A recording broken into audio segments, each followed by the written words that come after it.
Today, May 1st, is a very special day in history in some ways, for me especially. It was 41 years ago today that my wife Bonnie and I arrived in Oregon, coming up from California. We've been here ever since. We never looked back, so it's like today's a big day. There's something else in the news in the past couple of days that has triggered kind of this little ad-lib fill-in piece here, so bear with me a little bit, but I want to talk a bit about technology. A lot of my friends here at No Shame think I'm a technophobe because I don't text, I don't have an iPhone, I don't do Facebook. My wife handles that for me if I want to do Facebook. So, but I'm not a technophobe. I know a bit about technology. And let's kind of play with this a little bit. It's not just electronic technology. This is a piece of technology. It works very well for me. It never crashes or fails, although I do crash sometimes with it. But think back in history of human beings on this planet and technology. What's the oldest technology? We've been evolving, things have been changing. High tech, we're moving fast into the future. But think back, how far back? Actually, technology was invented before we were even human.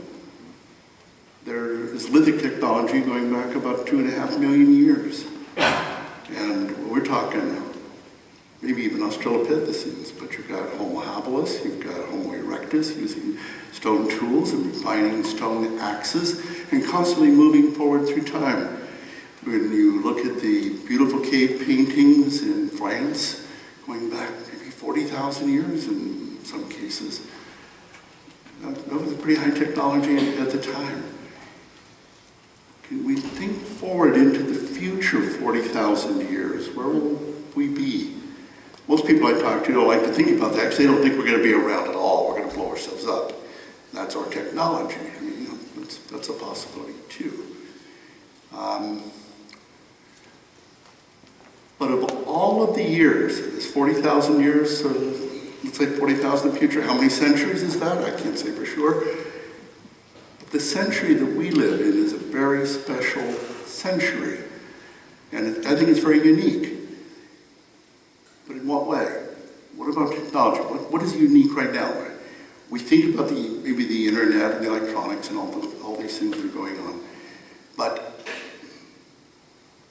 I think the most unique thing that's really of interest to me is that way in the future, when people look back and they remember this century, this is the century that Carl Sagan says can only happen once, and it's the time when we leave Earth. Yesterday, has anybody heard of Very Big Brother by any chance? Anybody heard of Blue Origin?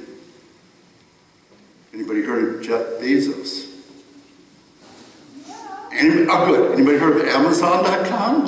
Okay, there's a BlueOrigin.com. This is Jeff Bezos, a rich billionaire getting out there to play. Launched a rocket yesterday, I think called New Shepard. It's a test flight. And his next project is a rocket called Very Big Brother. I mean, we think of Very Big Brother as, you know, like the government spying on us, but he's naming his rocket that for some reason. And you can go on the internet now and look for an application to be a space tourist and fly on his rocket.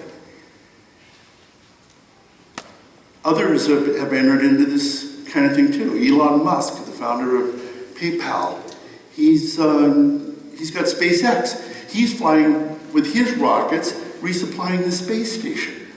And right now, up on the space station is a piece of technology that's really cool. It's been delivered, a 3D printer, where now for the first time in human history, tools are being made in space. They've actually made a wrench in space. So anyway, there's, you know, also Richard Branson with his Virgin Galactic, the space tourism. There's Dennis Tito, a multi-billionaire who's got his Mars One project. This stuff is happening, and this is our century. And I just think it's fantastic and very cool to be alive right now.